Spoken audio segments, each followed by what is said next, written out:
ಮಾಡುವಂತ ಕೆಲಸ ನಾನು ಗೌಡ್ರ ಮಾರ್ಗದರ್ಶನದಲ್ಲಿ ಈ ಅವರ ಮಕ್ಕಳ ಒಂದು ಶಕ್ತಿಯ ನಾವೆಲ್ಲ ಒಗ್ಗಟ್ಟಾಗಿ ಮಾಡ್ತೀವಿ.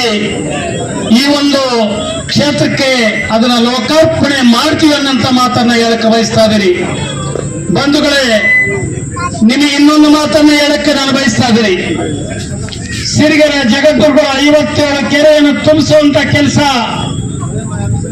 ಏತ ನೀರಾವರಿ ಮುಖಾಂತರ ಮಾಡಿದ್ರು. 25 ಮತ್ತು 26 2 ವರ್ಷಗಳ ಕಾಲದಲ್ಲಿ ಕೆರೆಗಳು ಕೋಡಿ ಬಿದ್ದು 100 ಎಕರೆ ಇವತ್ತು ಜೋಗಾಗಿ ಆಪ್ ಬೆಳೆದಿದೆ. ಇದಕ್ಕೆಲ್ಲ ಗುಬ್ಬಿ ಕುಡಿಯಕ್ಕೆ ನೀರಿಲ್ಲದಂತ ಈ ನಾಡು ಇವತ್ತು ಆಪ ಬೆಳೆಯ ಮಟ್ಟಕ್ಕೆ ನೀರು ಸಿಕ್ಕಿದೆ ಅಂದ್ರೆ ಅದು ಸಿರಿಗೆರೆ ಜಗದ್ಗುರುಗಳು ಮತ್ತು ನಮ್ಮ ಸಿದ್ದರಾಮಯ್ಯವರ ಒಂದು ಶ್ರಮದ ಫಲವಾಗಿ ಅನ್ನಂತ ಮಾತನ್ನ ಹೇಳಕ್ಕೆ ಬಯಸಿ, ಏನು ನಮ್ಮ ಗೌಡರು ಜಗಡಂ ಸರ್ದಾರ್ ಅನ್ನಂತ ಕರೆಸ್ಕೊಳ್ತಾರೋ ಅವರು ಹಾಕಿಕೊಟ್ಟ ಒಂದು ಅಭಿವೃದ್ಧಿಯ ಕೆಲಸಗಳನ್ನ ನಾವು ಮಾಡಕ್ಕೆ ಬಯಸ್ತೀವಿ.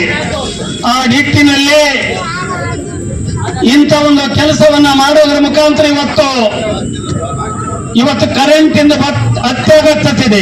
ಆ ನಿಟ್ಟಿನಲ್ಲಿ ಗೌರಿಪುರದಲ್ಲಿ ನಿಗದಿಪಡಿಸಿರ್ತಕ್ಕಂಥ ಜಾಗದಲ್ಲಿ 198 ಕೋಟಿ ವೆಚ್ಚದಲ್ಲಿ 220 ಕೆವಿಯನ್ನ ಇನ್ನು ಕೇವಲ 15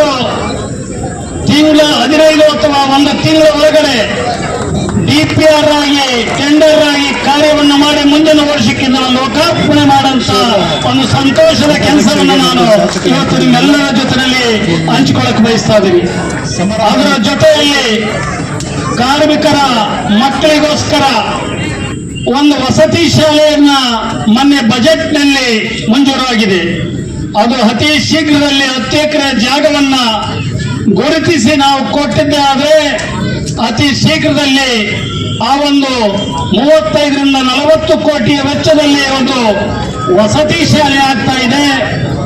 ಅದನ್ನು ನಾವು ಈಗಾಗಲೇ ಕೊಣಿಚಿಕೋಲ್ ರಂಗಸ್ವಾಮಿಯ ಗುಡ್ಡದ ಪಕ್ಕದಲ್ಲಿರ್ತಕ್ಕಂಥ ಸರ್ಕಾರಿ ನಿವೇಶನವನ್ನ ಇವತ್ತು ನಾವು ಸಂಬಂಧಪಟ್ಟ ಇಲಾಖೆ ವರ್ಗಾವಣೆ ಮಾಡೋದ್ರ ಮುಖಾಂತರ ಅಲ್ಲಿರೋ ಸಹ ಆ ಒಂದು ಪುಣ್ಯಸ್ಥಳ ದೇವಸ್ಥಾನದ ಸನ್ನಿಧಿಯಲ್ಲಿ ಒಂದು ಶಿಕ್ಷಣವನ್ನ ಕೊಡುವಂತ ಒಂದು ದಾಸೋಹ ಕೇಂದ್ರವನ್ನು ಸಹ ನಾವು ಮಾಡುವಂತ ಕೆಲಸ ಮಾಡ್ತೀವಿ ಅಂತ ಹೇಳಕ್ ನಾನು ಬಯಸ್ತಾ ಇದ್ದೀನಿ.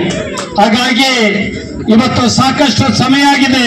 ಕಾಂಗ್ರೆಸ್ ಅಧ್ಯಕ್ಷರಾದ ಶಂಶೀರ್ ಅಹಮದ್ ಅವರೇ, ನಮ್ಮ ಸಹೋದರರಾದ ಡಾಕ್ಟರ್ ರವಿಕುಮಾರ್ ಅವರೇ, ಇನ್ನೊಬ್ಬ ಸಹೋದರರಾದ ಕೀರ್ತಿ ಅವರೇ, ಕೃಷ್ಣಮೂರ್ತಿ ಅವರೇ, ವಾಮಣ್ಣವರೇ, ಮಹೇಶ್ ಅವರೇ, ವಾಮಣ್ಣವರೇ, ಎಲ್ಲ ನನಗಿಂತ ಹಿರಿಯರೇ ಇರೋದು. ನಾನು ಭಾಳ ಸಣ್ಣ ರಾಜಕೀಯ ಈಗಿನ ಒಂದು ಹೆಜ್ಜೆ ಇರ್ತದೆ ರಾಜಕೀಯದಲ್ಲಿ. ಅದು ದೇವೇಂದ್ರಣ್ಣರ ಮಾರ್ಗದರ್ಶನ, ದೇವೇಂದ್ರಣ್ಣ ಕರೆದು ಈ ಪಕ್ಷದಲ್ಲಿ ಸದಾ ನೀವು ಮುಂದುವರಿಬೇಕು, ಒಂದು ಕೆಲಸ ಮಾಡ್ತೀರಿ, ನಮ್ಮ ಜೊತೆಗೆ ನೀವು ಬೇಕು ಅನ್ನೋ ಒಂದು ಉದ್ದೇಶ. ಮತ್ತು ಜಿಲ್ಲಾ ಮಂತ್ರಿಗಳು ಹಾಗೂ ನಮ್ಮ ಜಿಲ್ಲಾಧ್ಯಕ್ಷರು ಮಂಜಪ್ಪ ಕರೆದು ಒಂದು ದೊಡ್ಡ ಸ್ಥಾನವನ್ನು ಇವತ್ತು ನಮಗೆ ಅವಕಾಶ ಮಾಡಿಕೊಟ್ಟಿದ್ದಾರೆ. ಈ ಕಾರಣಕ್ಕಾಗಿ ನಾನು ಅವ್ರು ಯಾವಾಗಲೂ ಚಿರಋಣಿಯಾಗಿರ್ತೀನಿ. ಹಾಗೂ ಲೋಕಸಭಾ ಸದಸ್ಯರಾದ ಪ್ರಭಾ ಮೇಡಮ್ ಅವರಿಗೆ ಎಲ್ಲರಿಗೂ ನಾನು ಧನ್ಯವಾದವನ್ನು ಅರ್ಪಿಸಿ ನನ್ನ 2 ಮಾತುಗಳನ್ನು ಸ್ಟಾರ್ಟ್ ಮಾಡ್ತೀನಿ. ಶ್ರೋತಾ ಪ್ರವೀಣ್ ಅವರಿಗೆ ಅಭಿನಂದನೆಗಳು. ಈ ಸಮಾರಂಭವನ್ನು